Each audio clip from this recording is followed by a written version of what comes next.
Problem solve করি, type 1।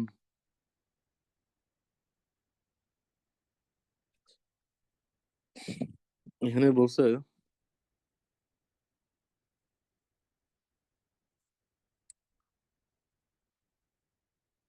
একটা কোষ আছে। এখানে আছে নিকেল সালফেট, এখানে আছে সিলভার নাইট্রেট, এখানে তড়িৎদ্বার নিকেল, এখানে তড়িৎদ্বার সিলভার। Then এদেরকে কানেক্ট করে দিল। তো প্রশ্ন হইলো, এই যে কোষটা তৈরি হইলো, এই কোষে সংঘটিত বিক্রিয়া, কোষে সংঘটিত বিক্রিয়া লেখো। অর্থাৎ এখানে কি বিক্রিয়া হইছে।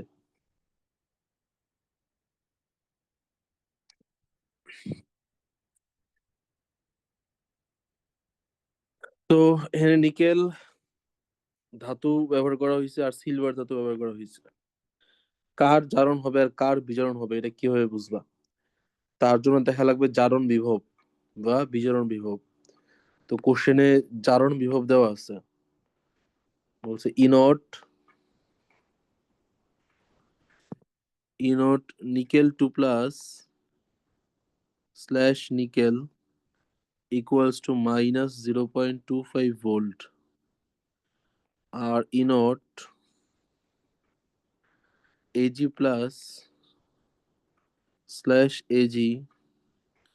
Equals to 0.799 volt.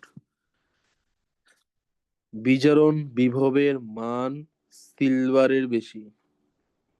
যেহেতু সিলভারের বিজারণ বিভবের মান বেশি, তাই সিলভারের বিজারণ হবে।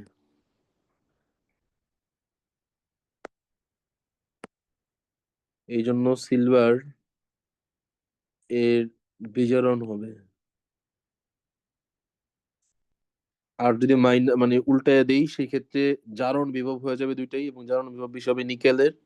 এই জন্য নিকেলের জারণ হবে। একটা দিয়ে করলেই হয়। তো সিলভারের বিজারণ হইলে নিকেলের হবে জারণ। তাহলে নিকেল বর্তমানে আছে হলো ওই যে নিকেল ধাতু, এটা কি করে ইলেকট্রন দান করে উৎপন্ন করে নিকেল 2+। এই ইলেকট্রন তারের মধ্যে প্রবাহিত হয়, ওই প্রান্তে পৌঁছায়, এবং ওইখানে দ্রবণে থাকা সিলভার প্লাস সেই ইলেকট্রনকে গ্রহণ করে এবং উৎপন্ন করে সিলভার। ব্যালেন্স করার জন্য দুইটা সিলভার দুইটা ইলেকট্রন গ্রহণ করে দুইটা এজি তৈরি করে। উপরেরটা হলো জারণ অর্ধ বিক্রিয়া, আর পরেরটা বিজারণ অর্ধ বিক্রিয়া। জারণ অর্ধ বিক্রিয়া হয় হলো অ্যানোডে, আর বিজারণ অর্ধ বিক্রিয়া হয় ক্যাথোডে। পুরো বিক্রিয়া যদি যোগ করে দেই, তাহলে আসে নিকেল +2 Ag+ নিকেল 2++2 Ag। এই তো শেষ। এতটুকু রিয়েকশন লিখবা, আর পাশাপাশি যে বর্ণনা দিবা যে নিকেল 2 ইলেকট্রন দান করে নিকেল 2+ আকারে দ্রবণে চলে আসে, অপরদিকে ওই দুইটা ইলেকট্রন তারের মধ্য দিয়ে প্রবাহিত হয়, সেই দুটা ইলেকট্রন দুইটা সিলভার আয়ন সেই দুইটা ইলেকট্রন গ্রহণ করে দুইটা সিলভার তৈরি করে। এইভাবে নিরবিচ্ছিন্নভাবে ইলেকট্রন প্রবাহ চলতে থাকে, অর্থাৎ বিদ্যুৎ প্রবাহ চলতে থাকে। তারপর এখানে লবণ সেতুর ব্যাপারটা নিয়ে আসতে পারো। এই মোটামুটি 1.5-2 পেজ হবে আর কি। আর মেন জিনিস হলো যে বিক্রিয়া, এটা থাকলে ফুল মার্কস। আর একটা কাজ করতে পারো, এখানে স্টেট গুলো বলে দিতে পারো। নিকেল তো সলিড, নিকেল 2+ হলো অ্যাকুয়াস, মানে পানিতে চলে আসছে নিকেল 2+। তারপর নিকেল যেরকম হবে যে সিলভার তো solid, silver plus aqueous, solid aqueous, nickel 2+অ্যাকুয়াস, সিলভার সলিড। আচ্ছা, এই হলো এরকম বিক্রিয়া দিয়ে আসতে পারে, তবে এইটা তুলনামূলক কম আসে পরীক্ষায়।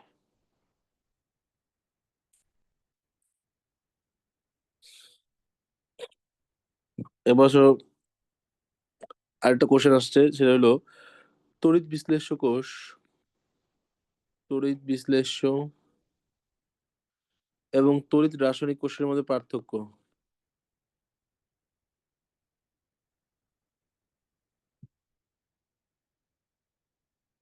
তড়িৎ বিশ্লেষ্য কোষ এবং তড়িৎ রাসায়নিক কোষের মধ্যে পার্থক্য। এটা এই উদ্ভাসের বইয়ের মধ্যে আছে, বা যে কোনো মেন বইয়ের সম্ভবত নাই, উদ্ভাসের বইয়ের মধ্যে পাবা, এই কোশ্চেন ব্যাংকটার মধ্যে। এটা দেখতে পারো, এটা একবার আসছে পরীক্ষায়। তারপরে হলো লবণ সেতুর ভূমিকা। লবণ সেতুর ভূমিকা, এটা উদ্ভাসের বইয়ে খুব ভালো লাগছে।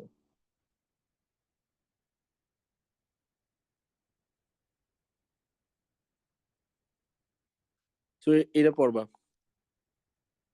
একটা পড়বা লবণ সেতুর ভূমিকা, আর একটা হলো তড়িৎ বিশ্লেষ্য কোষ এবং তড়িৎ রাসায়নিক কোষের মধ্যে পার্থক্য। এগুলো আসছে পরীক্ষায়। এই তো টাইপ 1 হলো সব থিওরিটিক্যাল ছিল, টাইপ 1 শেষ। তাহলে এইখান থেকে দেখলাম টাইপ 1 থেকে তিন ধরনের কোশ্চেন আসে। এক হইলো যে রিয়েকশন আসে, লবণ সেতুর ভূমিকা আসে, আর হইলো তড়িৎ বিশ্লেষ্য কোষ এবং রাসায়নিক কোষের মধ্যে পার্থক্য। টাইপ 1 থেকে তুলনামূলক কম আসে, টাইপ 2 হলো সবচেয়ে ইম্পর্টেন্ট। এইখান থেকে সবচেয়ে বেশি বার কোশ্চেন আসছে।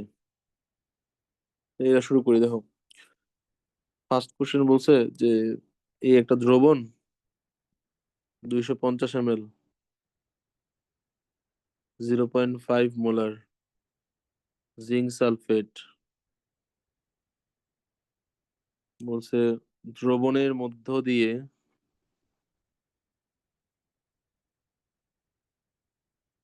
2.5 অ্যাম্পিয়ার বিদ্যুৎ 1 ঘন্টা প্রবাহিত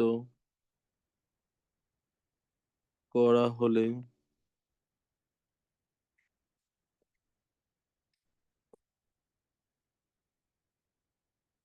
দ্রবণের ঘনমাত্রা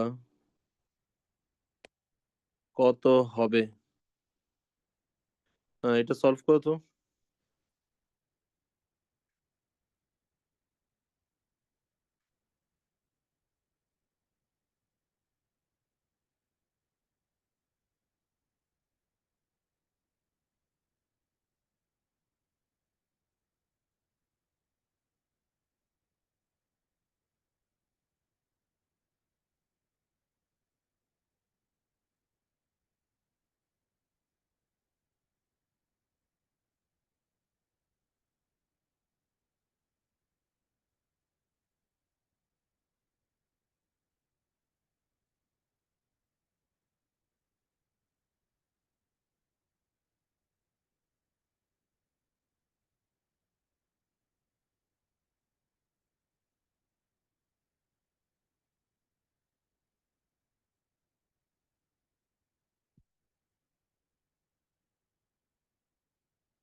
ই এর মান কত হবে?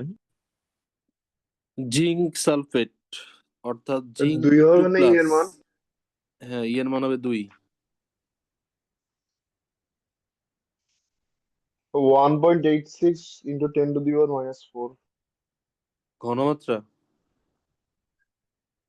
ভুল হয়েছে? হ্যাঁ, ঘনমাত্রা এমন হবে কেন? 0.5 মোলার আছে, এখান থেকে কিছুটা কমে যাবে, 0.2 বা 3 জিরো এরকম পয়েন্ট হবে। ওয়ান এইট হয় নাই, ভুল করছো, দাও সলভ করে দিই আমি। প্রথম কথা হলো, এইসব ব্যাপার দেখছিলা যে যেই ধাতুর দ্রবণ থাকে, ওই ধাতুর যদি তড়িৎদ্বার ব্যবহার করা হয় তাহলে ঘনমাত্রা চেঞ্জ হয় না। আর যেই ধাতুর দ্রবণ থাকে, যদি ভিন্ন ধাতুর যেমন প্লাটিনামের তড়িৎদ্বার ব্যবহার করা হয় তাহলে ঘনমাত্রা চেঞ্জ হয়ে যায়। এখানে এমন কিছুই বলা নাই, যেহেতু ঘনমাত্রা কত হবে চাইছে। তো এই কারণে আমি ধরেই নিলাম যে এখানে জিঙ্কের তড়িৎদ্বার ব্যবহার করা হয় নাই, এখানে প্লাটিনামের তড়িৎদ্বার ব্যবহার করা হয়েছে, এবং সেই পরিবর্তিত ঘনমাত্রাটা আমি বের করলাম। তাহলে সে পরিবর্তিত ঘনমাত্রা যদি বের করি, তাহলে শুরুতে তার কত মোল আছে, তো মোল আছে 250 ml আর 0.5 মোলার। তাহলে শুরুর ইনিশিয়াল মোল হইলো N1 equals to 250 divided by 1000 into 0.5, 0.4 into 0.5 equals to 0.2। কতটুকু চলে গেছে সেটা বের করি, তাহলে N2 equals to IT divided by EF। I এর মান হইলো 2.5 এম্পিয়ার। টাইম বললো 1 ঘন্টা। 60 × 60, ই হইলো 2, এফ হইলো 96,500। দেখো তো এর মানটা কত আসে। 0.046। 0.046 এত মোল। আচ্ছা, উপরের মানটা গুণ করো তো, 250/1000 ইন্টু 0.5।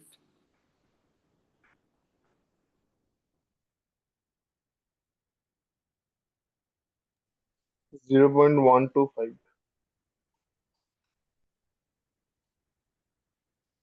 0.125।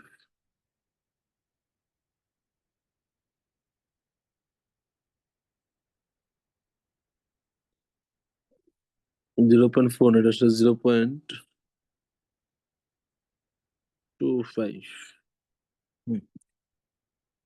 আচ্ছা, তো এখন শুরুতে ছিল 0.125, আর চলে গেল হইলো 0.046।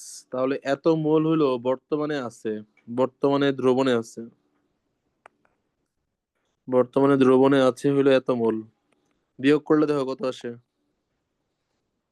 0.079। 0.079 এত মোল। তাহলে ঘনমাত্রা ইকুয়ালস টু 0.079, এটা ভাগ করবো হইলো আয়তন দ্বারা। আয়তন কত? 250। 0.250, দেখো কত আসে। 0.316 0.313 এত মোলার। সো ভুল করছো কোনো জায়গায়। আচ্ছা, এবার দেখো হইলো পরের ম্যাথ গুলো আর করাবো না, কারণ এই এই পার্টের ম্যাথ গুলো করাইছি প্রচুর। তারপর আমি একটু বলে যাই কি ম্যাথ আসছে। তারপরে আসছে সময় চাইছে, কত সময়, টাইম চাইছে, মানে ফর্মুলা কিন্তু একটাই, n equals to IT divided by EF. হ্যাঁ, আর এই n এর জায়গায় W/M থেকে শুরু করে, VSTP থেকে শুরু করে একদম সব আছে আর কি, পিভি ডিভাইডেড বাই RT সব। তো আসছে কি কি দেখো, সময় টাইম চাইছে, তারপরে মেতে ঘনমাত্রা, মানে এই যে আগের মেতের মতো। তারপর একটা পরমাণু চাইছে, পরমাণু মেতো করছো, ওগুলো তো করাইছিলাম, এগুলা সহজ আছে, পারছো। তারপরে মেতে ঘনমাত্রা চাইছে, তারপরে মেতে আবার ঘনমাত্রা, তারপর যেটা কিউ চাইছে, কুলম। কিউ তো জানোই, আইটির জায়গায় তুমি কিউ বসাবা, Q divided by EF. Q equals to I divided by T. তারপরে মেতে চাইছে তোমার ডাব্লু চাইছে, কত গ্রাম জমা হবে। তারপরে মেথে চাইছে হইলো কত গ্রাম জমা হবে। তারপরে গ্রাম জমা হবে। তারপরে পরমাণু চাইছে, তারপরে কত গ্রাম জমা হবে। তারপর আবার পরমাণু, তারপরে চার্জ, কত কুলম জমা লাগবে। তারপর একটা কোশ্চেন আসছে যে ফ্যারাডের দ্বিতীয় সূত্র বিবৃত করো এবং ব্যাখ্যা করো। তারপরে আবার পরমাণু চাইছে। আচ্ছা, তো ফ্যারাডের দ্বিতীয় সূত্রটা তো পড়াইছিলাম, আরেকবার একটু বলি যে তুমি কি করবা। তো ফ্যারাডের দ্বিতীয় সূত্র ছিল যে তুমি যদি তিনটা কোষ নাও, তুমি এরকম, তুমি যেহেতু বিবৃত করতে বলছে, তাহলে তুমি এরকম একটা উদাহরণ দিবা আর কি। এই যে তিনটা এরকম কোষ নিবা, এইখানে ধরো তুমি নীলা তুল্য সংখ্যা এক, মানে ই এর ভ্যালু এক, এমন একটা কিছু নেই। ধরো নিলাম এখানে সোডিয়াম ক্লোরাইড, তুল্য সংখ্যা দুই এমন কিছু একটা নেই। ধরো ম্যাগনেসিয়াম ক্লোরাইড, তুল্য সংখ্যা তিন এমন কিছু একটা নেই। Aluminium chloride. তো এদের মধ্যে তুমি একই পরিমাণ বিদ্যুৎ চালনা করবা। তাহলে তুমি ধরো একটা সার্কিট আঁকলা।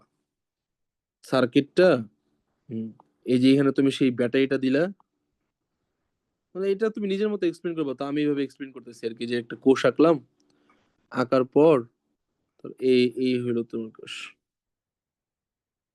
তাহলে এই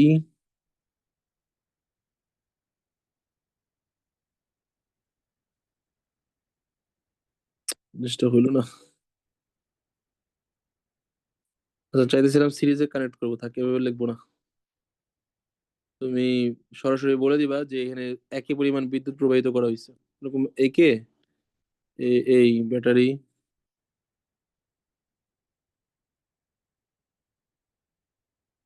প্রশ্ন আসছে ফ্যারাডের দ্বিতীয় সূত্র লেখো এবং বিবৃত করো।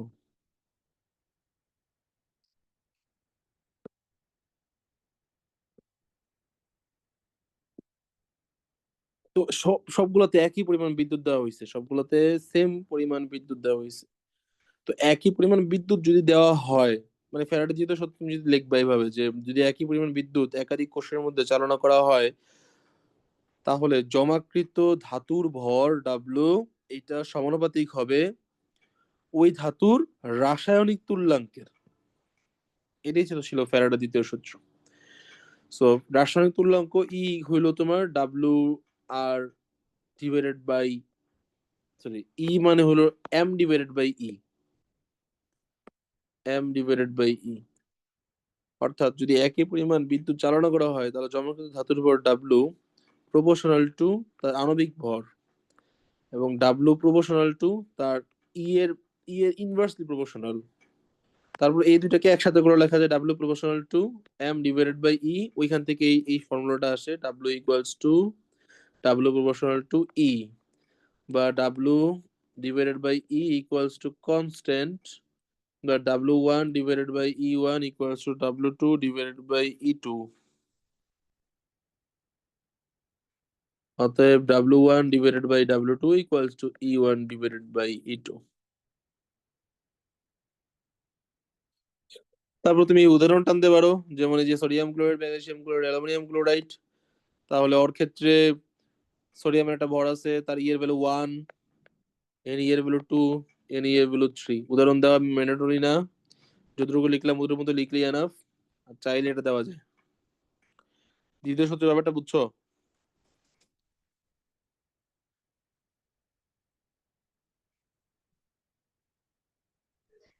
বুঝছি।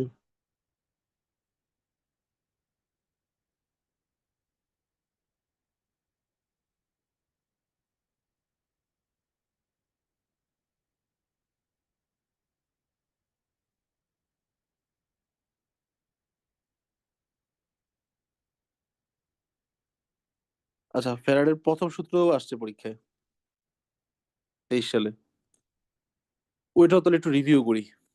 তাহলে প্রথম সূত্র তো পড়ছিলে একটা এটা যেহেতু পরীক্ষা আসে, তোমার একটা কোষ আঁকতে হবে। এরকম কোষ আঁকার পরে ধরো এই যেরকম একটা কোষ আঁকলাম, এর ব্যাটারির সাথে কানেক্ট করে দিলাম, দেওয়ার পর এখানে ধরো সোডিয়াম ক্লোরাইড দিয়ে দিলাম।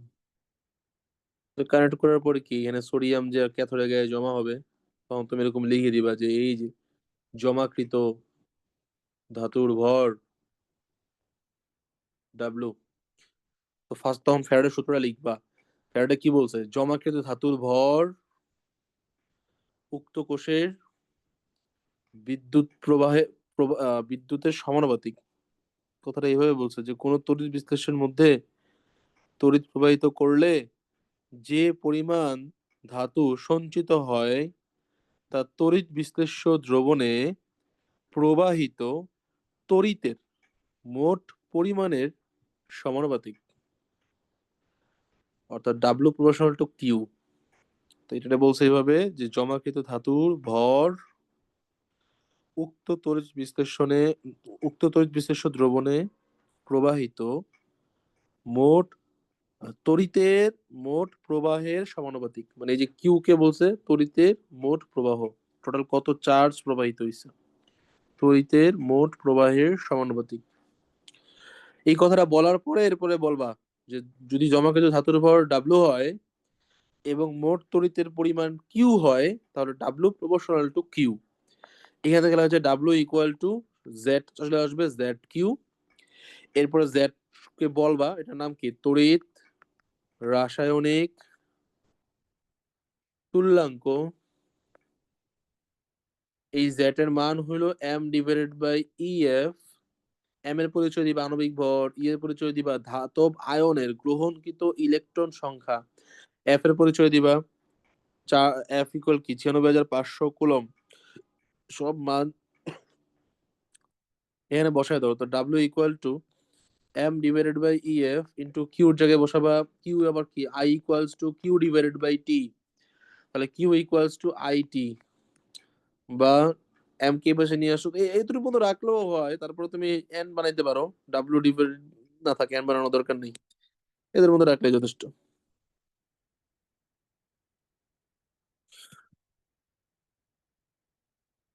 So, এই হলো ফ্যারাডের প্রথম সূত্র। যেমন ওরা আবার এত কিছু ভাগে নাই, ওরা হলো W equal to Z Q লেখার পরে এখান থেকে আবার লেখছে ডাব্লিউ ইকুয়াল টু ওই জেড এর জায়গায় জেড আর কিউর জায়গায় লেখা যায় আইটি। মানে তোমার যতটুকু ইচ্ছা মেন এতটুকু পর্যন্ত থাকা লাগবে আর কি, এতটুকু পর্যন্ত কমন। এরপরে তুমি এটাকে ডাব্লিউ ইকুয়াল টু জেড এটিও লিখতে পারো, আবার তুমি চাইলে ডাব্লিউ ইকুয়াল টু জেড এর মানও বসাই দিতে পারো। আবার তার চাইলে তুমি এখান থেকে n equals to IT divided by EF ও বানাইতে পারো, সেটা ইচ্ছা।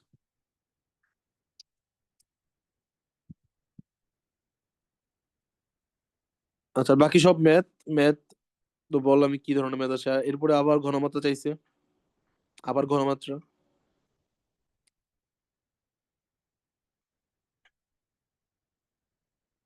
আচ্ছা তারপর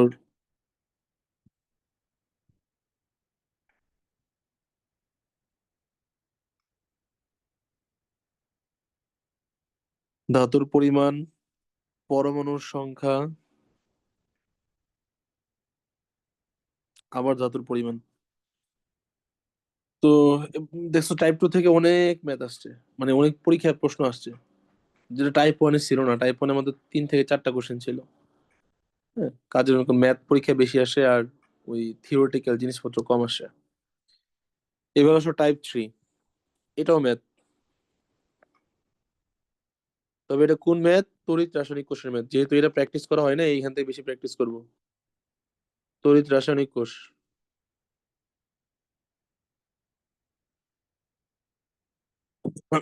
তো প্রথম প্রশ্ন করছি কি যে এখানে 250 ml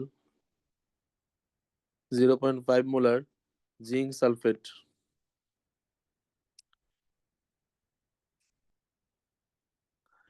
এই ম্যাথটা কিন্তু শুরুতে করছো যে জিঙ্ক সালফেটের পরিবর্তিত ঘনমাত্রা কত হবে, এটা কিন্তু গতে ছিল, মনে আছে কিনা একটা ম্যাথই তো করাইছি। সেখানে এই কোশ্চেনটা ছিল যে জিঙ্ক সালফেটের পরিবর্তিত ঘনমাত্রা কত হবে, যেটা বের করলাম 0.3 সামথিং আর কি। আর এটা ঘতে কোশ্চেন করছে কে, দেখো এটা ঘতে কোশ্চেন করছে যে উদ্দীপকের দ্রবণ, উদ্দীপকের দ্রবণ অ্যালুমিনিয়াম পাত্রে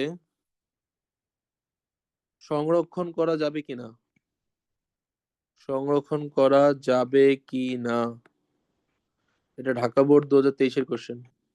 সো গতে আসছে তড়িৎ বিশ্লেষ্য কোষ থেকে ম্যাথ, আর ঘতে আসছে তড়িৎ রাসায়নিক কোষ থেকে ম্যাথ। তো উদ্দীপকের দ্রবণ অ্যালুমিনিয়াম পাত্রে সংরক্ষণ করা যাবে কিনা, তো এই সিস্টেম তো শিখছো, শিখেছিলাম, তারপরে একটু রিভিউ করে মনে করে দিই। আচ্ছা এখানে ইনফরমেশন দেওয়া আছে হলো E naught zinc slash zinc 2+, এর মান দেওয়া আছে 0.76 ভোল্ট। আর E naught aluminium slash aluminium 3+, equals to 1.66 volt. আচ্ছা, একটা ম্যাথ আমি করাই দিই, বাকিগুলো পরে তোমরা করো, যেহেতু সব একই টাইপের ম্যাথ। তো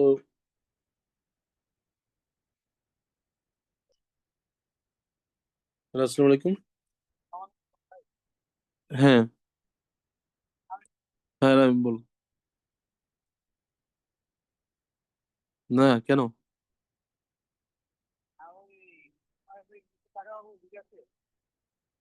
না না, এখন তো বিকাশ নাই, ক্যাশ আছে।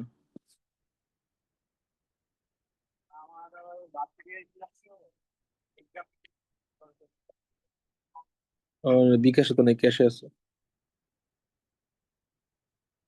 আচ্ছা আচ্ছা। পাত্রটা হলো অ্যালুমিনিয়ামের, এর মধ্যে জিঙ্ক সালফেটের দ্রবণ রাখবা। যদি বিক্রিয়াটা হয়, তো জিঙ্ক সালফেট যদি অ্যালুমিনিয়ামের সাথে বিক্রিয়া করে, তাহলে তো রাখা যাবে না। আর যদি বিক্রিয়া না করে, তাহলে রাখা যাবে। এখন বিক্রিয়া করে কি করে না, সেটা জানবা কিভাবে? তুমি একটা জিনিস জানো যে ইনর্ট সেলের মান যদি জিরোর চাইতে ছোট হয়, তাহলে ওইটা হলো অস্বতঃস্ফূর্ত, বিক্রিয়া করে না নিজে নিজে। আর ইনর্ট সেলের মান যদি জিরোর চেয়ে বড় হয়, তাহলে এটা স্বতঃস্ফূর্ত, অর্থাৎ ওই বিক্রিয়াটা নিজে নিজে ঘটে। তাহলে অ্যালুমিনিয়াম, চান্সটা আছে হলো যে অ্যালুমিনিয়াম জিঙ্ক সালফেটের সাথে আমি ধরে নিলাম যে অ্যালুমিনিয়াম জিঙ্ক সালফেটের সাথে রিয়েকশন যদি করে, তাহলে সেক্ষেত্রে হইতে পারে aluminium sulphate Al2SO4 3 plus zinc 2 plus. এখন এই রিয়েকশনটা হয় কিনা, আচ্ছা এটাকে তুমি চাইলে আবার এইভাবে লিখতে পারতা, মানে ওই যে সালফেট তো দর্শক এখন ওরা বাদ দিয়ে লিখতে পারতা, জিঙ্ক সালফেটকে তুমি জিঙ্ক 2 প্লাস লিখতে পারতা, অ্যালুমিনিয়ামকে তুমি অ্যালুমিনিয়াম 3 প্লাস লিখতে পারতা। আর জিঙ্ক 2 প্লাস তো থেকে তো জিঙ্ক হবে, এটা হলো জিঙ্ক, এই হলো জিঙ্ক, এরকম জিঙ্ক লিখতে পারতাম। উপরে ভাবে লেখা যায়, আবার নিচে যেরকম লিখলাম সালফেটকে বাদ দিয়ে ভাবে লেখা যায়। তো এখন এটা হয় কিনা এটা আগে চেক করি। তাহলে E naught cell equals to E naught aluminium থেকে হইছে aluminium 3 plus plus E naught zinc 2 plus থেকে হইছে zinc equals to aluminium aluminium 3 plus দেওয়া আছে কোশ্চেনে 1.66 আর জিঙ্ক 2 প্লাস/জিঙ্ক দেওয়া নাই, তবে জিঙ্ক থেকে জিঙ্ক 2 প্লাস দেওয়া আছে 0.76। এটা হবে জিঙ্ক 2 প্লাস থেকে জিঙ্ক হবে হলো -0.76। ক্যালকুলেশন করলে দেখবা আসবে হইলো 0.9 ভোল্ট। তারপর বলবা ইনর্ট সেল > 0, তাহলে বিক্রিয়া স্বতঃস্ফূর্ত। স্বতঃস্ফূর্ত কাজে অ্যালুমিনিয়াম পাত্র ক্ষয়প্রাপ্ত হবে, ক্ষয়প্রাপ্ত হবে, তাই রাখা যাবে না।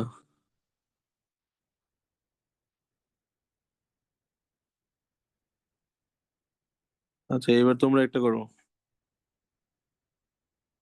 যেমন একটা ম্যাথের কথা যদি বলি, যে বলছে এটা সংরক্ষণ করা যাবে কিনা, পরের ম্যাথটা বলছে কোষ বিক্রিয়া স্বতঃস্ফূর্ত ভাবে ঘটবে কিনা, তারপরে কোশ্চেন বলছে যে দীর্ঘদিন সংরক্ষণ করা যাবে কিনা, তারপরে কোশ্চেন ডি পাত্রে টি অর্ধকোষকে সংরক্ষণ করা যাবে কিনা, তারপরে কোশ্চেন উদ্দীপকের দ্রবণটিকে জিঙ্ক পাত্রে সংরক্ষণ করা যাবে কিনা, তারপরে কোশ্চেন দীর্ঘদিন দস্তার পাত্রে নিকেল দ্রবণ রাখা যাবে কিনা, তারপরে কোশ্চেন দস্তার পাত্রে উদ্দীপকের দ্রবণ রাখা যাবে কিনা, দস্তা মানে হলো জিঙ্ক।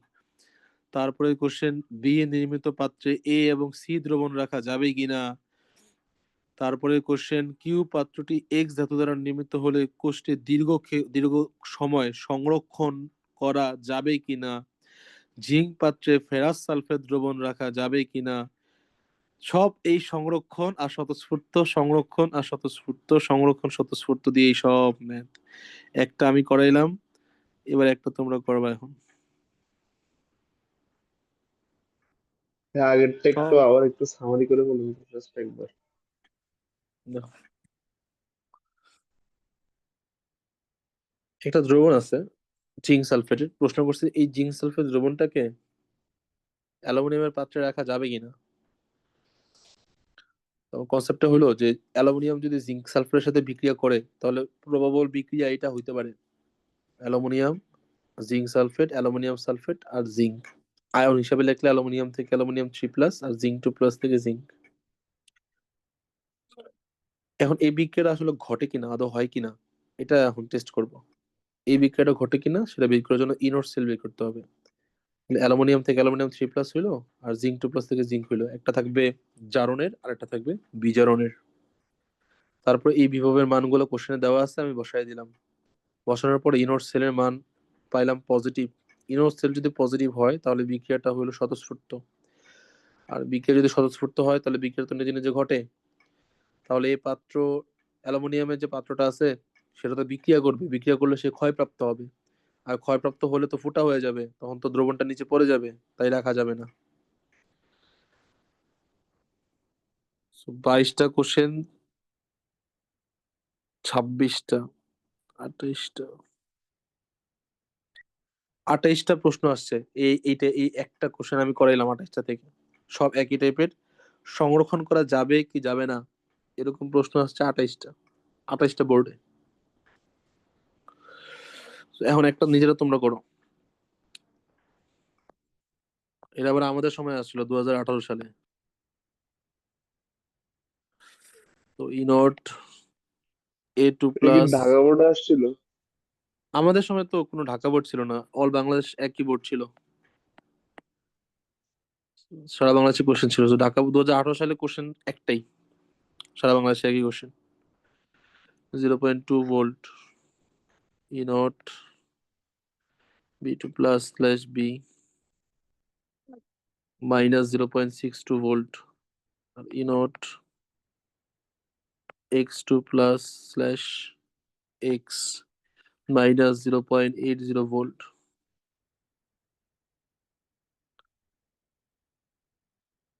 এটার গতে প্রশ্ন করছে, এই যে খুব সহজ কোশ্চেন করছে বুঝছো, তারপর দিয়ে দিই, তুমি গ গ দুইটাই করো।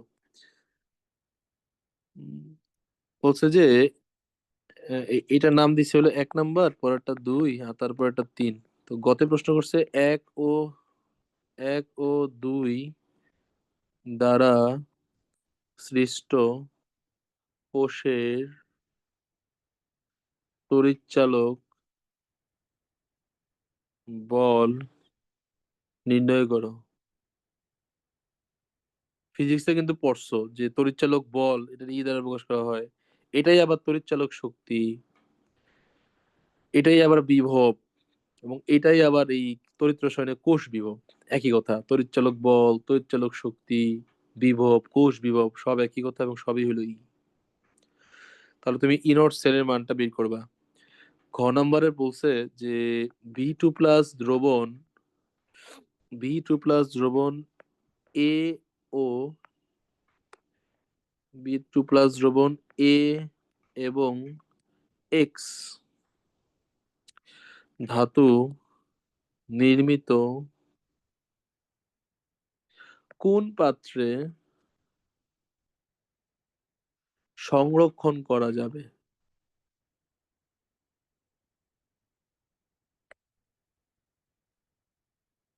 তো এই দুটো কোশ্চেন সলভ করো। আমি তোমার শুধু একটা জিনিস দেখাই যে রিয়েকশনটা কিভাবে লিখবা। মানে বি টু প্লাস দ্রবণকে তুমি যখন কোন এ পাত্রে রাখবা তখন বিক্রিয়া কি হইতে পারে, এই পাত্রটা বি টু প্লাসের সাথে বিক্রিয়া করতে পারে। তাহলে বিক্রিয়া করলে কি হতে পারে, A2+ হবে আর B2+ থেকে বি হবে। আবার বি টু প্লাস দ্রবণটাকে যখন তুমি এক্স পাত্রে রাখবা তখন সে এক্স পাত্রের সাথে বিক্রিয়া যদি করে সেই ক্ষেত্রে বি টু প্লাস থেকে বি হবে আর এক্স থেকে হবে X2+। এই বিক্রিয়াটা স্বতঃস্ফূর্ত কিনা, এই বিক্রিয়াটা স্বতঃস্ফূর্ত কিনা। যেটা স্বতঃস্ফূর্ত হবে ওইখানে রাখা যাবে না, যেটা স্বতঃস্ফূর্ত হবে না বিক্রিয়া করবে না ওইখানে রাখা যাবে। তাহলে এই কোশ্চেনটা সলভ করো। গ নাম্বারে দুটো যোগ করে দিলেও হবে না? জিরো হ্যাঁ পয়েন্ট হ্যাঁ, তো সুন্দর সিক্স মতো যোগ টু করে দাও। আর 0.82 এটা আনসার তাহলে। কত হয়েছে, আনসার কত আসছে? 0.82। তো ভুল করছো। না না, ঠিক আছে ঠিক আছে, 0.82, 0.82। হ্যাঁ, গয়ের আনসার হলো 0.82। এত ভুল।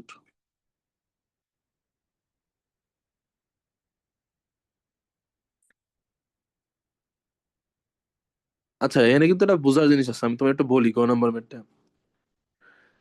যে গ নাম্বারে দেখো একটু খেয়াল করে, যে 1 আর 2 এর কথাই তো বলছে। তো 1 আর 2 এর মধ্যে একটার দেওয়া আছে বিজারণ বিভবের মান, আর আরেকটার দেওয়া আছে হলো তোমার জারণ বিভবের মান। একটার আছে বিজারণ বিভবের মান, আরেকটার আছে হলো জারণ বিভবের মান। এখন প্রশ্ন হলো যে জারণ হবে কার আর বিজারণ হবে কার?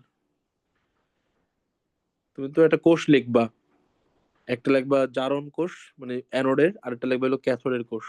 তো অ্যানোড হিসেবে আচরণ করবে কোনটা? যার জারণ বিভব বেশি হবে সে অ্যানোড হিসেবে আচরণ করবে, আর যার বিজারণ বিভব বেশি হবে সে ক্যাথোড হিসেবে কাজ করবে। তাহলে এখানে A2+ থেকে এ হইছে, A2+ থেকে এ হইছে, এটা হলো বিজারণ। আবার পরেরটা B2+ থেকে বি, এটাও বিজারণ। তাহলে বিজারণ বিভবের মান এর বেশি। তাহলে কোষটা হবে এরকম, A0 B/B2+। এ যদি বিজারণ হয় তাহলে বি এর হবে জারণ, কারণ বি এর বিজারণ বিভবের মান হলো নেগেটিভ। তাহলে বি এর জারণ বিভবের মান হলো বেশি, এই জন্য বি এর জারণ হবে প্লাস E0। তাহলে এ এর হবে হলো বিজারণ 2+/A। তখন B/B2+ হলো +0.62, আর ওটা হলো +0.2, মিলে আসবে 0.82। এভাবেই তো করছো নাকি?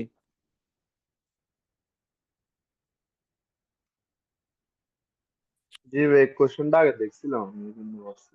আচ্ছা আচ্ছা। আচ্ছা, এবার ঘ করো।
একটু করে দেন তো এটা।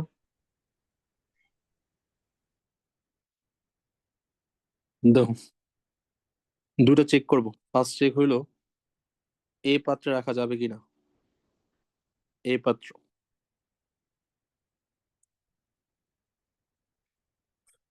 এ এবং এক্স পাত্র না, তো ফার্স্টে এ পাত্রে রাখবো।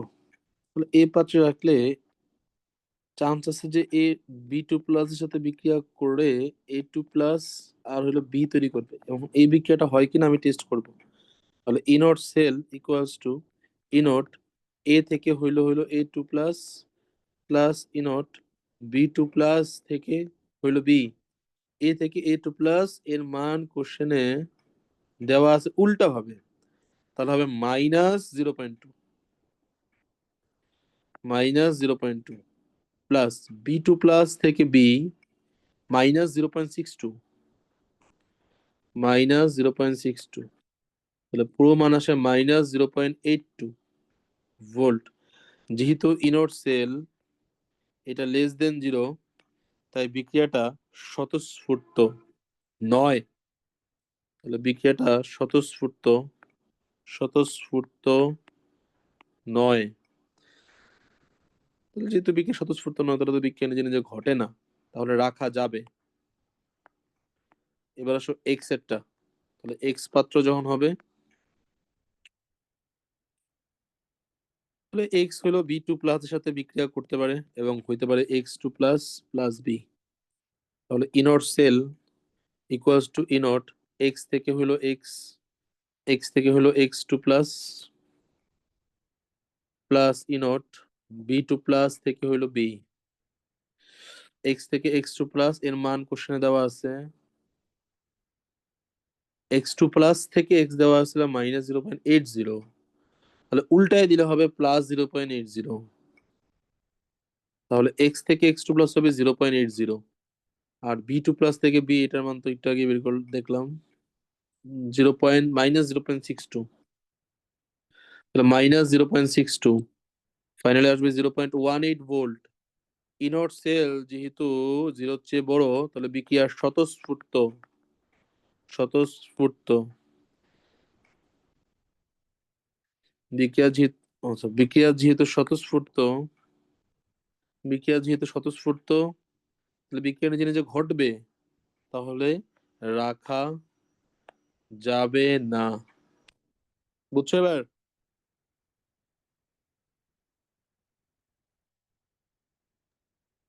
বুঝছি ভাই। এ ফার্স্টেরটার পরে ডিরেক্ট অ্যান্সার লিখে দেওয়া যেত না? এ পাত্র যেহেতু স্বতঃস্ফূর্ত নয়, তাহলে তো বি পাত্রই হবে। না না, এটা তো আলাদা চেক করতে হবে না। এমনও তো হইতে পারতো দুইটা পাত্রই রাখা যাবে, এমনও তো হইতে পারতো দুইটা পাত্রই রাখা যাবে, আবার এমনও হইতে পারতো দুইটা পাত্রই রাখা যাবে না। দুইটাই করতে হবে, দুইটাই করতে হবে। এ পাত্র আনসার তো এরকম হইতে পারতো এ এবং এক্স উভয় পাত্রে রাখা যাবে, অথবা আনসারে তো এ এবং এক্স কোনো পাত্রই রাখা যাবে না, অথবা এ পাত্রে রাখা যাবে এক্স পাত্রে রাখা যাবে না, অথবা এক্স পাত্রে রাখা যাবে এ পাত্রে রাখা যাবে না, এরকম সব এগুলা যে কোনোটা আনসার দিতে পারতো। তো বের করতে, দুইটাই বের করতে হবে, বের করে চেক করতে হবে। তো পাত্রের ব্যাপারটা শেষ। এখন হলো ফাইনালি যেটা করবো সেটা হলো নার্সড। নার্সড খুবই ইম্পর্টেন্ট, খুবই ইম্পর্টেন্ট হলো নার্সড। এই নার্সড করবো এখন। নার্সড করলেই চ্যাপ্টারে সবকিছু শেষ।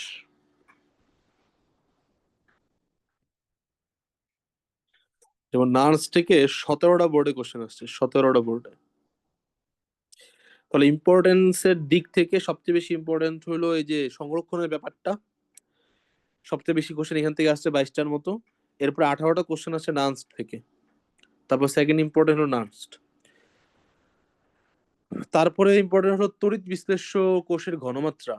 ওইখান থেকেও তো মোটামুটি ভালো কোশ্চেন আসছে, 20টার মতো, 20-22টার মতো, আরো বেশি মনে হয়।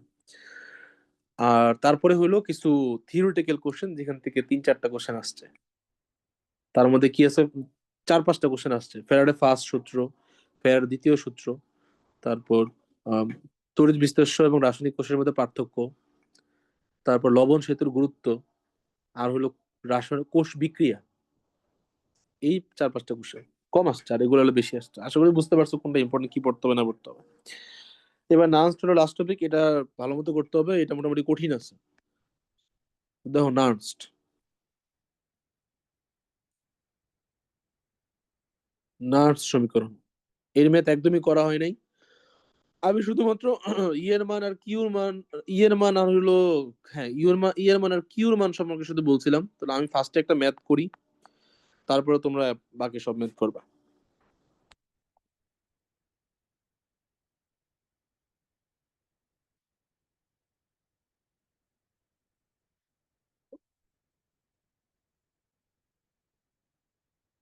এক্সাম্পল 1, এখানে ধরে পাত্র আছে, দ্বন্দ্বটা হইল ক্রোমিয়ামের, এখানে দ্বন্দ্বটা হইল টিনের, এদের কানেক্ট করা হয়েছে, এই হলো লবণ সেতু। এইখানে যে দ্রবণটা ব্যবহার করা হয়েছে সেটা হইলো 0.1 মোলার Cr2SO4 3। এইখানে যে দ্রবণটা ব্যবহার করা হয়েছে 0.15 মোলার SnSO4। প্রশ্ন করছে যে, আচ্ছা আরেকটা দেওয়া আছে হলো E naught chromium slash chromium 3+ equals to 0.74 volt, আর হইলো E naught Sn2+ slash, sorry, Sn slash Sn2+ equals to 0.14 volt. গতে প্রশ্ন করছে কোষটির তড়িৎ চালক বল নির্ণয় করো।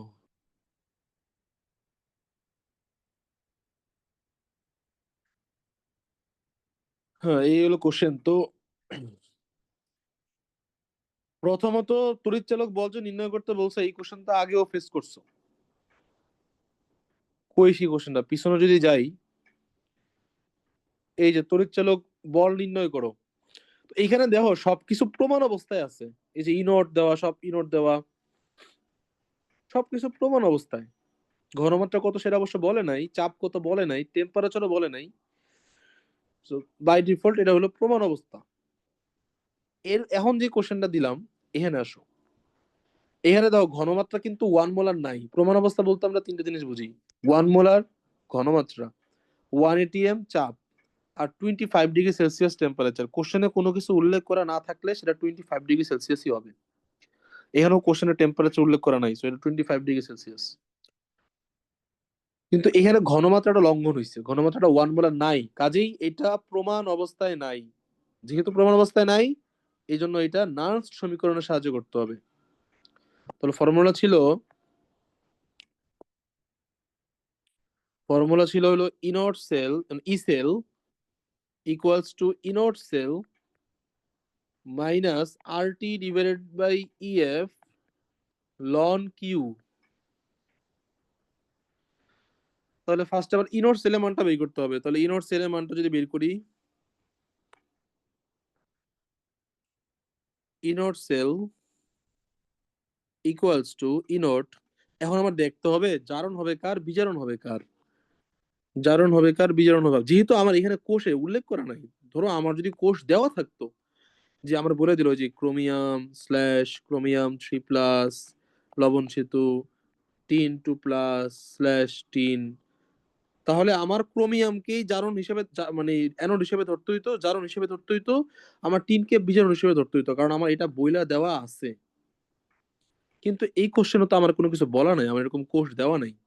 যেহেতু আমার এরকম কোষ দেওয়া নাই, কাজে আমার দেখতে হবে কার জারণ বিভব বেশি। যার জারণ বিভব বেশি তার জারণ হবে, যার বিজারণ বিভব বেশি তার বিজারণ হবে। এখানে ক্রোমিয়ামের জারণ বিভব 0.74, আর ওইখানে টিনের জারণ বিভব হইল 0.14। তাহলে জারণ বিভব বেশি হইল ক্রোমিয়ামের, তাহলে ক্রোমিয়ামের জারণ হবে। তাহলে E naught chromium slash chromium 3+ plus E naught SN, এটা যদি জারণ জারণ হয়েছে তাহলে টিনের বিজারণ হবে। ক্রোমিয়ামের জারণ বিভবের মান হইল 0.74, 0.74। আর টিনের বিজোড় বিভবের মান হলো 0.14, মাইনাস করে দিলে -0.14 হবে, কারণ উল্টা মানটা দেওয়া আছে। তাহলে মাইনাস করলে আসবে 0.60 ভোল্ট। তাহলে ইনর সেলের মানটা বের করলাম। আমার লাগবে ই এর মান আর কিউর মান, তার জন্য আমার বিক্রিয়া লিখতে হবে। তাহলে ক্রোমিয়াম সে 3টে ইলেকট্রন দান করে তৈরি করলো ক্রোমিয়াম 3+, আর টিন 2+ ছিল, সে 2টা ইলেকট্রন গ্রহণ করে তৈরি করলো টিন 2+। ইলেকট্রন সংখ্যা ব্যালেন্স করা নাই, তাহলে আমার ইলেকট্রন সংখ্যা ব্যালেন্স করতে হবে। ইলেকট্রন সংখ্যা ব্যালেন্স করার জন্য এটা 2 দ্বারা গুণ করলাম, এটা হবে 3 দুগুণা 6, আর এটা হবে 2। টিনের ক্ষেত্রে গুণ করতে হবে 3 দ্বারা, তাহলে 3 দুগুণা 6, 3 3। আচ্ছা, এটা তো টিন 2+ থেকে টিন হবে। যোগ করে দিলে 2টা ক্রোমিয়াম, 3টা টিন, এখানে 2টা ক্রোমিয়াম 3+, আর 3টা টিন। এখন ই এর ভ্যালু তুমি জেনে গেছো, ই এর ভ্যালু হলো 6। আর এইখান থেকে তুমি কিউর মানও বের করতে পারবা। তাহলে কিউর মান কি হবে? কিউর মান হবে ক্রোমিয়াম 3+। টিন তো সলিড, সলিডের জন্য তো আর ঘনমাত্রাও হয় না, আংশিক চাপও হয় না। তাহলে ক্রোমিয়াম 3+, তার সামনে আছে 2, হয়ে যাবে পাওয়ার। টিন 2+, তার সামনে আছে 3, হয়ে যাবে পাওয়ার। আর ই এর ভ্যালু কত? 6। সব মান এখন এনে বসাই দিব। তাহলে ইনর সেলের মান তো আমি আগেই বের করলাম, 0.60, 0.60 মাইনাস আর হলো 8.314। আমার এসআই মান বসাইতে হবে, কারণ আমার ই সেলের এসআই তে একক হলো ভোল্ট। টেম্পারেচার হলো 25, তাহলে 298। ই হলো 6, এফ হলো 96,500 ইন্টু লন, লন কিউ। কিউ কত? কিউ হলো ক্রোমিয়াম 3+, আর ক্রোমিয়াম 3+ বাই টিন 2+। না, ক্রোমিয়াম 3+ এর মান কত? ক্রোমিয়াম 3+ এর মান এই যে ক্রোমিয়াম সালফেটের ঘনমাত্রা 0.1 মোলার। তাহলে ক্রোমিয়াম সালফেটের ঘনমাত্রা 0.1 মোলার। ক্রোমিয়াম সালফেট Cr2SO4 3, এইটা যদি ভাঙে তাহলে তৈরি করে 2টা ক্রোমিয়াম 3+ প্লাস একটা সালফেট, 3টা সালফেট। ক্রোমিয়াম সালফেটের ঘনমাত্রা যদি 0.1 মোলার হয়, তাহলে ক্রোমিয়াম 3+ এর হবে 2 × 0.1 মোলার, অর্থাৎ 0.2 মোলার। তাহলে ক্রোমিয়াম 2+ এর ঘনমাত্রা পেয়ে গেলাম, এটা বসায় দিই, 0.2 পাইলাম। এই হলো 0.2, তার উপরে কত আছে? স্কোয়ার। এবার টিনে আসো, তাহলে টিন সালফেটের ঘনমাত্রা 0.15, তাহলে টিনের ঘনমাত্রা হবে হইলো সেমই হবে, যেহেতু 1 আছে, 0.15ই হবে। তাহলে 0.15, তার উপরে হইলো কিউব। এই সবগুলা মান একটু বসায় দেখো তো কত আসে।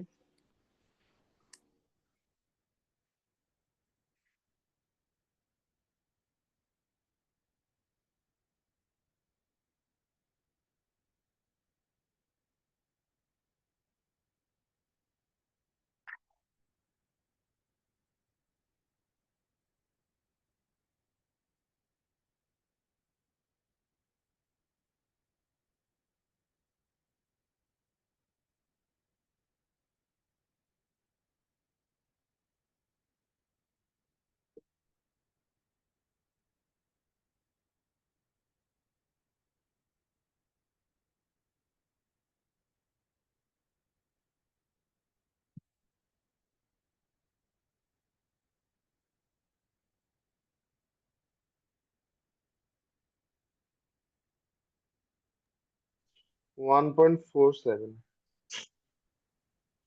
1.47। আচ্ছা, এত হইলে ভুল এত হয়েছে, ভোল্ট। আগে তো মাইনাস করছি। ঠিক মতো করো, ঠিক মতো করো। এটা উদ্ভাসের আনসারটা ভুল আছে তো, ওই উদ্ভাসের এটা ভুল আছে। তুমি যদি সুন্দর মতো এটা ক্যালকুলেশন করো, দেখো কত আসে।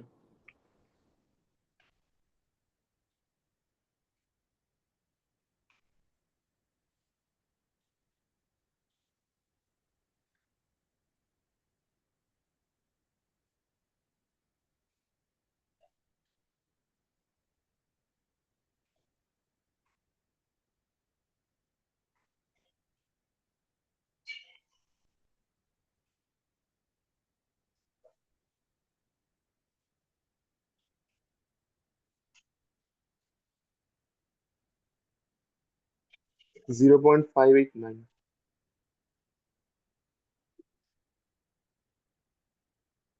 আসলে 0.589 এত ভোল্ট। আচ্ছা, এটা অনেক ম্যাথে, এটা তো অনেক বেসিক ছিল, ঠিক আছে, মানে এত পরিমাণ বেসিক ছিল যে মানে এত পরিমাণ ফাঁদ পাতা এই ম্যাথের মধ্যে, একটু এদিক থেকে এদিক হইবে ম্যাথটা ভুল হয়ে যাবে। এই ম্যাথটা আসছে হইলো দিনাজপুর বোর্ড 2021-এ। আমি আরেকবার বলি, দেখো। প্রথমত নান্সটের সূত্র, প্রথমত সবার প্রথমে এটা যে প্রমাণ অবস্থায় নাই সেটা বুঝা। ঘনমাত্রা যেহেতু 1 মোলার নাই, তাহলে এটা প্রমাণ অবস্থায় নাই। তাহলে আমার ই সেল বের করতে হবে, তার জন্য নান্স লাগবে। নান্সের সমীকরণ হলো E cell equals to E naught cell minus RT by EF into লন কিউ। তাহলে ইনর সেলটা আমি আলাদা করে বের করি, কিউটা আলাদা করে বের করি, আর ই এর মান আর কিউ এর মান তো একসাথে বের হয়ে যাবে। তাহলে ইনর সেল যে বের করব আমি, আমার এখানে আমার কোষ সংকেতটা দেওয়া নাই, কার জারণ হবে কার বিজারণ হবে ওই সংকেতটা আমার দেওয়া নাই। এই জন্য আমার বুঝে নিতে হবে, যার জারণ বিভব বেশি তার জারণ হবে। ক্রোমিয়ামের জারণ বিভবের মান বেশি, তাই ক্রোমিয়ামের জারণ হয়েছে, তাহলে বাকিরা বিজারণ।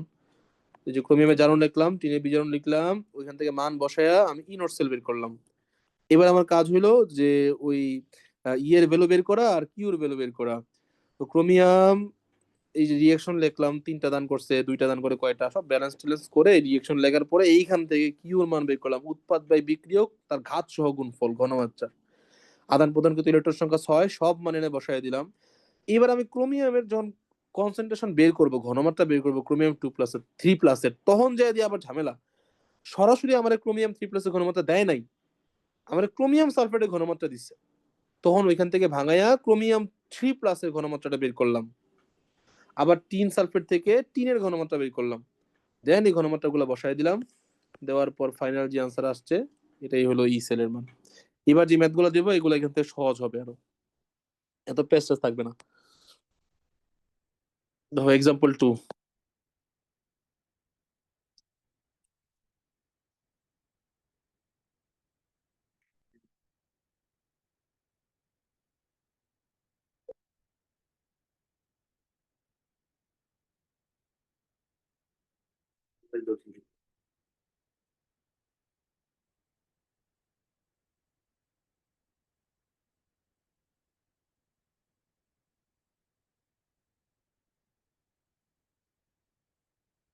এ থেকে slash A2+, 0.05 molar, B2+, 0.01 molar slash B. বলছে এ ও বি এর জারণ বিভব যথাক্রমে 1.18 ভোল্ট ও -0.80 ভোল্ট। 30 ডিগ্রি সেলসিয়াস তাপমাত্রায় কোষটির ইএমএফ বের করো। হ্যাঁ, এই ম্যাথটা সলভ করো। এখানে আবার একটা ছোট্ট প্যাচ দেওয়া আছে, ছোট্ট প্যাচটা হইলো সরাসরি তোমার ওই মানগুলা দেওয়া নাই, মানগুলাকে এই জিনিসটার মাধ্যমে বলছে এ এবং বি এর জারণ বিভব এবং বিভব যথাক্রমে এত। তাহলে এই লাইন থেকে কি লেখা যায়, এই লাইন থেকে দুইটা জিনিস লেখা যায়। এই যে লাইন থেকে আমি ই নট এ এর জারণ বিভবের কথা বলছে না, তাহলে A/A2+, এর মানটা হইলো 1.18 ভোল্ট। আবার বি এরও তো জারণ বিভবের কথা বলছে, তাহলে B/B2+, হ্যাঁ B2+ই তো হয়, হ্যাঁ B/B2+ ইকুয়ালস টু -0.80 ভোল্ট। এই দুটা কথাকে বাংলায় বলছে আর কি। তো এই ম্যাথটা সলভ করো।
0.359.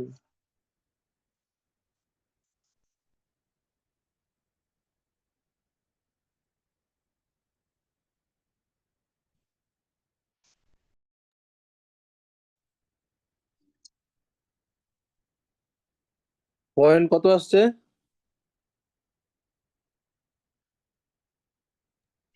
359. ভুল করছো, ভুল করছো, ভুল করছো, ভুল করছো, দেখো। নানস্ট নানস্ট সমীকরণ, E cell equals to E naught cell minus R T by E F লন কিউ। রিয়েকশনটা লিখে ফেলাই। এ দুইটা ইলেকট্রন দান করছে, A two plus, B two plus দুইটা ইলেকট্রন গ্রহণ করছে, বি। সামগ্রিক বিক্রিয়া আসে A plus B two plus, A two plus plus B. এবার ইনট সেল বের করি, তাহলে ইনট সেল হলো E naught A slash A two plus plus E naught A two plus, sorry B two plus slash B, এটা হলো ইনট cell. Minus আর হইলো 8 আচ্ছা আর পরে বসাই মান টান সব, R T divided by E F. আর লন কিউর মান আসে হইলো, কিউর মান আসবে উপরে হইলো এ টু প্লাস, তার ঘনমাত্রা সহগ টক সপ্তাহ এক করেই, আর নিচে আসবে হইলো বি টু প্লাস। এবার সব মান বসাই দিই। A slash A two plus এর মান হইলো 1.18, আর B two plus slash B এর মান হইলো 0.8, মাইনাস আর হইলো 8.314, টেম্পারেচার 30, তাহলে 303 ডিভাইডেড বাই ই হইলো, কয়টা ইলেকট্রন আদান প্রদান হয়েছে, কয়টা, দুইটা, তাহলে ই এর ভ্যালু 2, এফ হইলো 96,500 ইন্টু লন, লন এ টু প্লাস এর মান হইলো কোশ্চেনে দেওয়া আছে, এই যে এ টু প্লাস এর মান ঘনমাত্রা, এ টু প্লাস এর ঘনমাত্রা 0.05, আর একটা 0.01, তাহলে এ টু প্লাস হলো 0.05, আর পরেরটা 0.0.01। এই সব মান ক্যালকুলেটরে বসায় দেখো কত আসে।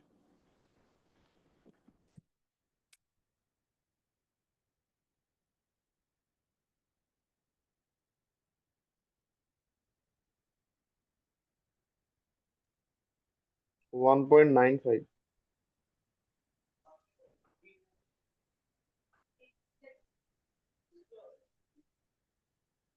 ওদের তো দেখলাম 1.89 আসছে। 1.18 plus 0.8 minus 8.314 into 303 by 2 into 96,500 লন 0.05। ও আচ্ছা, আমি তো খেয়ালই করি নাই, দেখো, দাঁড়াও দাঁড়াও দাঁড়াও দাঁড়াও দাঁড়াও দাঁড়াও দাঁড়াও। আচ্ছা আমি কোশ্চেনটা তুলতেই ভুল করছি আর কি, এই জন্য ওদের সাথে আনসারটা মিলে নাই। সেটা হলো বি টু প্লাস এর জায়গায় আসলে হবে হলো বি প্লাস, এই যে বি টু প্লাস এর জায়গায় হবে হলো B plus, B plus slash B. তাহলে রিয়াকশনটা আমার একটু ভুল হয়েছে। তাহলে এ টু প্লাস দুইটা ইলেকট্রন দান করে এ টু প্লাস তৈরি করে, আর ওদিকে বি বি প্লাস সে একটা ইলেকট্রন গ্রহণ করে বি তৈরি করে। তো এটাও তাহলে বি স্ল্যাশ বি প্লাস। হ্যাঁ, তাহলে বি প্লাস সে একটা ইলেকট্রন গ্রহণ করে তৈরি করে হলো বি। ব্যালেন্স করার জন্য দুইটা বি প্লাস দুইটা ইলেকট্রন গ্রহণ করে তৈরি করে দুইটা বি। বিক্রিয়া যোগ করলে A plus two B plus A two plus plus two B. তাহলে চেঞ্জটা আসবে কোথায়? চেঞ্জটা আসবে হলো যেখানে বি টু প্লাস এর জায়গায় বি হবে, যদিও এর কোনো ইফেক্ট নাই। আচ্ছা, আর এদিকে হলো আর এর ভ্যালু টি এর ভ্যালু সব বসাইলাম। এই যে এ টু প্লাস এ, তাহলে এই যে কিউ তে চেঞ্জ হবে, কিউ হইলো এ টু প্লাস উৎপাদ বাই বিক্রিয়ক, তাহলে বি টু প্লাস এর জায়গায় হবে স্কোয়ার, তাহলে 0.05 বাই 0.01 স্কোয়ার। সব মান বসাও এখন, দেখো কত আসে। আচ্ছা বসানো লাগবে না, বসানো লাগবে না, তাহলে আসবে 1.89 ভোল্ট। ম্যাথটা কোনো জায়গায় বুঝতে সমস্যা আছে কিনা বলো?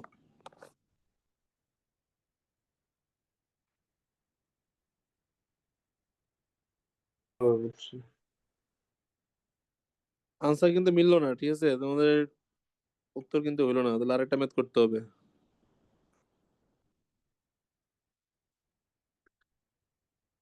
হ্যালো।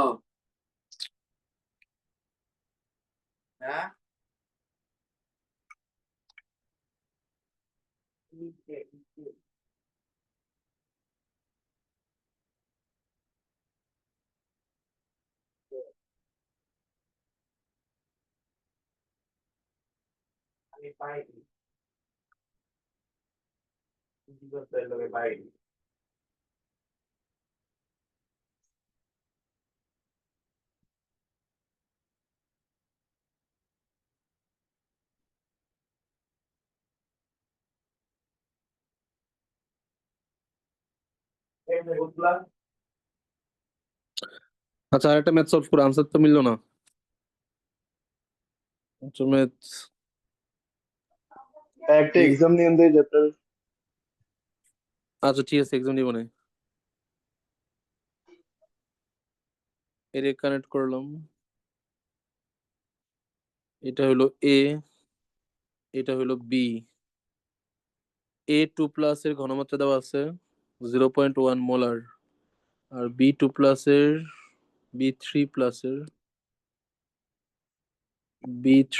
এর ঘনমাত্রা দেওয়া আছে 0.2 মোলার। ইনফরমেশন দেওয়া আছে এ থেকে A2+, এর মান দেওয়া আছে 2.36 ভোল্ট। আর এটা হলো E0 B/B3+, এর মান দেওয়া আছে 0.74 ভোল্ট।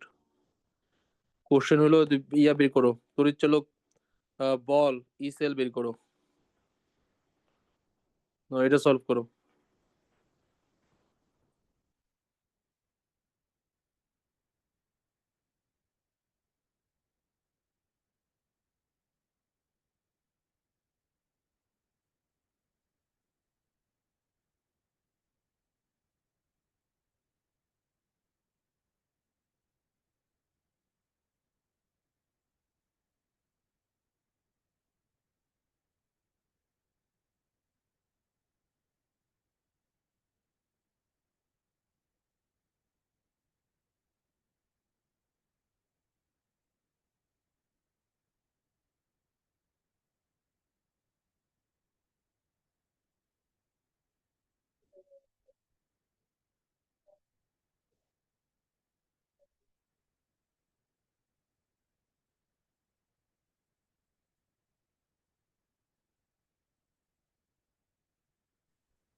ভাই এই টাইপের শুরুর দিকের ম্যাথ গুলো একটু বুঝাই দিবেন, নেট ছিল না অনেকক্ষণ। নান স্টেট।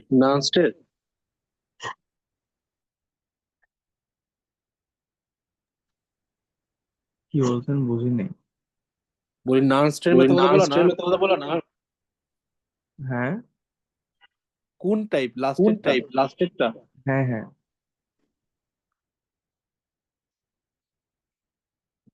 আচ্ছা, তো ধরো লাস্ট ম্যাথটাই দেখো। এগুলা হলো তোমার প্রমাণ অবস্থায় তো ইনর সেল বের করছো আগে, তো এখন হলো কোষ্টার প্রমাণ অবস্থায় নাই। বুঝবা তিনটা জিনিস দিয়া, এক হলো ঘনমাত্রা 1 মোলার থাকবে না। প্রমাণ অবস্থা বলতে আমরা বুঝি 25°C টেম্পারেচার, 1 মোলার ঘনমাত্রা আর 1 atm চাপ, এই তিনটার কোনো একটা লঙ্ঘন হলে সেটার প্রমাণ অবস্থা থাকে না। এখানে উদ্দীপকে দেখতেছি যে ঘনমাত্রা হইলো প্রমাণ অবস্থায়, ঘনমাত্রা প্রমাণ অবস্থায় নাই, ঘনমাত্রা 1 মোলার নাই, এই কারণে এটা প্রমাণ অবস্থা নাই। তো অন্য কোনো অবস্থা যদি থাকে তাহলে তুমি তার ই সেল বের করার জন্য ফর্মুলা নার্নস্ট দিছে। ফর্মুলা হলো E cell equals to E naught cell minus RT/EF লন কিউ। এই যে E cell equals to E naught cell minus RT/EF লন কিউ, এই ফর্মুলার সাহায্যে তুমি যে কোনো অবস্থায় ই সেলের মানটা বের করতে পারবা। তাহলে এর জন্য আমার ইনোট সেলের মানটা লাগবে, ই এর মান লাগবে, আর কিউর মানটা বের করতে হবে। তো কোশ্চেনে এ থেকে A2+ এর মানে কোশ্চেনে আবার এটা সরাসরি দেয় নাই, কোশ্চেনে বলছে এ এর জারণ বিভব এত, বি এর জারণ বিভব এত। তা আমি এটা আবার এখানে বের করে নিলাম, এই যেটা। তো ইনোট জারণ বিভব মানে হলো এ থেকে A2+ হয়েছে, জারণ হয়েছে এটা 1.18 ভোল্ট। আর বিজারণ মানে হলো বি থেকে B+ হয়েছে, B+ আমি কেমনে বুঝলাম, এই যেটা উপরে দেওয়া আছে দেখো, এই যে B+ থেকে বি হয়েছে, তো ওইটার মান হলো তো ওইটা, আমার তো জারণ বিভবের কথা বলছে, তো জারণ মানে হলো বি থেকে বি প্লাস জারণ -0.80। আমি ইনোড সেল বের করবো। ইনোড সেল কি হবে? কার জারণ হচ্ছে কার বিজারণ হচ্ছে, এই যে কোষের মধ্যে দেওয়া আছে, এই যে কোষ, এই যে কোষের মধ্যে দেওয়া আছে, এ এর জারণ হইতেছে আর বি এর বিজারণ হইতেছে। তো আমি লিখলাম যে ইনোড, এই যে এ এর জারণ আর বি এর বিজারণ, এই হলো ইনোড সেল। তারপরে মান টান বসাই দিলাম, বসাই দেওয়ার পর ইনোড সেলের মানটা বসলো। এখন আমার ই এর মান লাগবে আর কিউ এর মান লাগবে, তার জন্য রিয়েকশন লিখতে হবে। তো রিয়েকশন কিভাবে লিখবো? ওই যে কোষটাও আছে, এ থেকে এ এর জারণ হয়েছে, এ থেকে এ টু প্লাস হয়েছে, এখন লিখলাম এই দুইটা ইলেকট্রন দান করে এ টু প্লাস তৈরি করলো। আবার বি এর বিজারণ হয়েছে, তাহলে বি প্লাস থেকে বি তৈরি হয়েছে, বি প্লাস ইলেকট্রন গ্রহণ করে বি তৈরি হলো। ব্যালেন্স করার জন্য, ইলেকট্রন ব্যালেন্স করার জন্য নিচেরটাকে 2 দ্বারা গুণ করলাম, এরপরে যোগ করলাম। তাহলে ইলেকট্রন আদান প্রদান হচ্ছে 2টা, এই জন্য ই এর ভ্যালু হলো 2।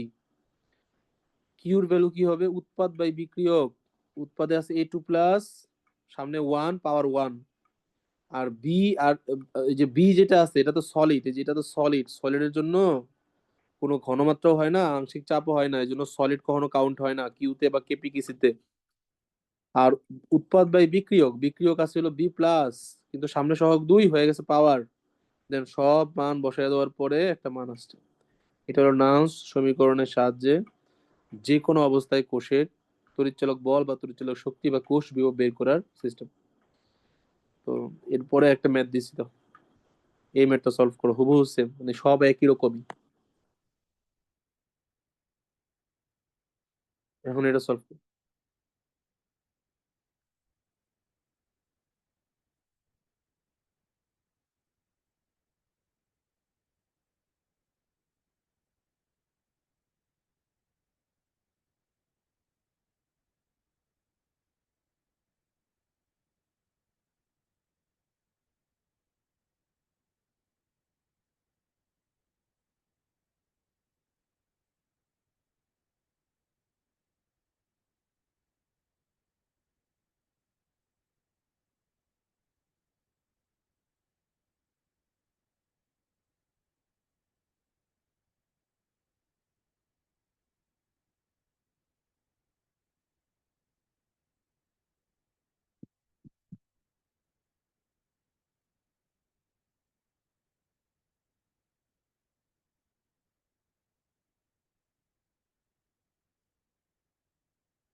কর।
করে দেন, এটা একটু পারতেছি না।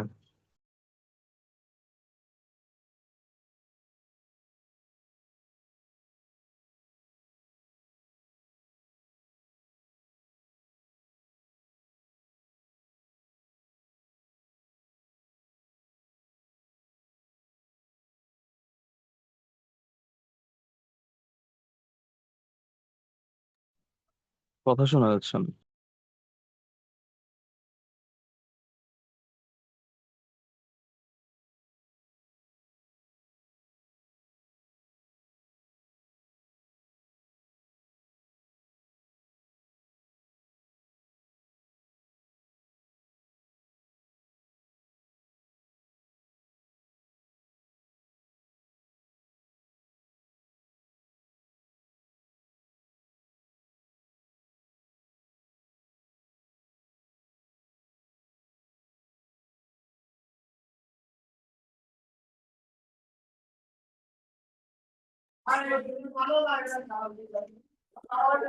আচ্ছা দেখো ম্যাথটা সলভ করি তো।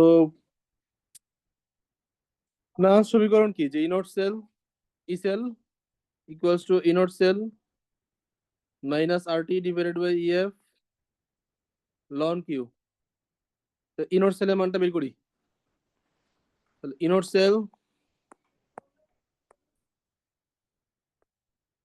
সেল ইকুয়ালস টু ইনট জারণ হইছে কার, বিক্রিয়া দেয় নাই, তাহলে সেক্ষেত্রে দেখবা কার জারণ বিভবের মান বেশি। A2 প্লাসের জারণ বিভবের মান বেশি, তাহলে A2 প্লাসের এর বিজারণ হবে A/A2 প্লাস। তাহলে ইনট B3 প্লাস স্ল্যাশ বি, মানগুলো বসাই দিই। এর মান হলো 2.36 আর ওর মান হইলো 0.74। তো জারণেরটা তাহলে বিজারণেরটা মাইনাস হবে মাইনাস 0.74। ক্যালকুলেশন করলে দেখো তো কত আসে ইনট সেল।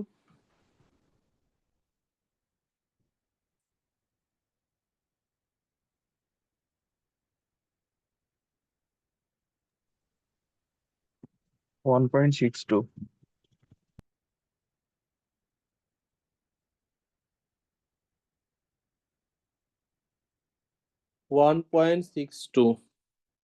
1.62 ভোল্ট। ইনোর সেল গেল, আর বের করতে হবে কি ওই রিঅ্যাকশন লিখে কিউ আর ই এর মানটা বের করতে হবে। জারণ হইছে কার, এ এর জারণ হইছে আর বি থ্রি প্লাস এর বি জারণ হইছে। তাহলে এ দুইটা ইলেকট্রন দান করলো, এ টু প্লাস তৈরি করলো, আর বি থ্রি প্লাস সে তিনটে ইলেকট্রন গ্রহণ করলো, তৈরি করলো বি। ইলেকট্রন সংখ্যা ব্যালেন্স করা নাই, এই জন্য আমি উপরের বিক্রিয়াটাকে 3 দ্বারা গুণ করব। 3 আর 3 দুগুণে হয় হলো 6, আর এদিকে আসবে হলো 3, আর নিচের বিক্রিয়াটাকে গুণ করব 2 দ্বারা, তাহলে 2 3 দুগুণে 6, আর এখানে আসবে 2, বিক্রিয়া যোগ করব। 3টা এ, 2টা বি থ্রি প্লাস, আর 3টা এ টু প্লাস, আর 2টা বি।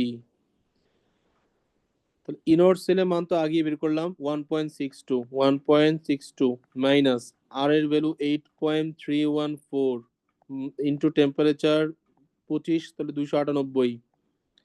টেম্পারেচার উল্লেখ করা না থাকলেও সেটা 25 হবে।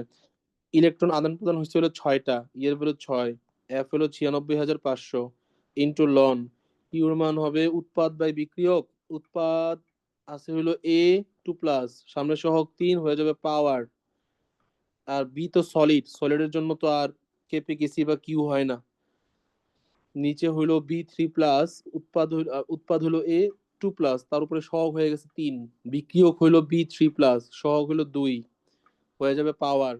কিউ মানে হলো উৎপাদের ঘনমাত্রার ঘাতসহ গুণফল ডিভাইডেড বাই বিক্রিয়কের ঘনমাত্রার ঘাতসহ গুণফল। সলিড এ আর সলিড বি বাদ পড়ছে, কারণ সলিডের জন্য ঘনমাত্রাও হয় না, আংশিক চাপও হয় না।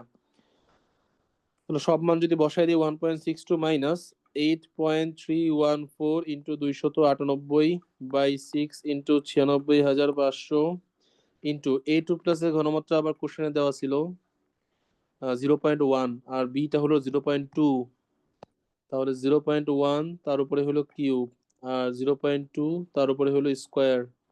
সব মান বসাইলে, সব মান বসানোর পরে উত্তর আসে হলো তোমার 1.6357 ভোল্ট। এখন বুঝছো ম্যাটটা?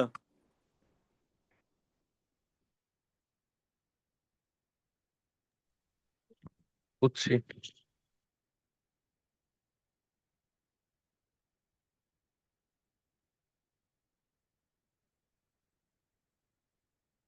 তো তোমার ওই প্র্যাকটিস করতে হবে বুঝছো, একটা ম্যাথে কিন্তু আনসার মিললো না, বাসায় কইরো তাহলে। এর মাধ্যমে তো শেষ, হ্যাঁ। আর এক্সট্রা যে পার্টটা দিছিলাম, যে দেখবা যে লেখা আছে এক্সট্রা স্লাইড, বই থেকে ছবি তুলে দিছিলাম, ওটা সময় পেলে পড়বা আর কি। ওখান থেকে কোশ্চেন আসে না, 95% কোশ্চেন ম্যাথ আসে, 5% কোশ্চেন হয়তো এনতে এনতে দেয় আর কি। ঠিক আছে, চ্যাপ্টার শেষ তোমার, সলভ দেখাই দিলাম, যে আশা করি বুঝতে পারছো কি টাইপের কোশ্চেন আসে। তবে বাসায় প্র্যাকটিস করতে হবে, যা বুঝলাম আর কি। ম্যাথ মিলতেছে না, তার মানে বাসায় ম্যাথ করবা। ঠিক আছে, আজকে এই পর্যন্তই থাক।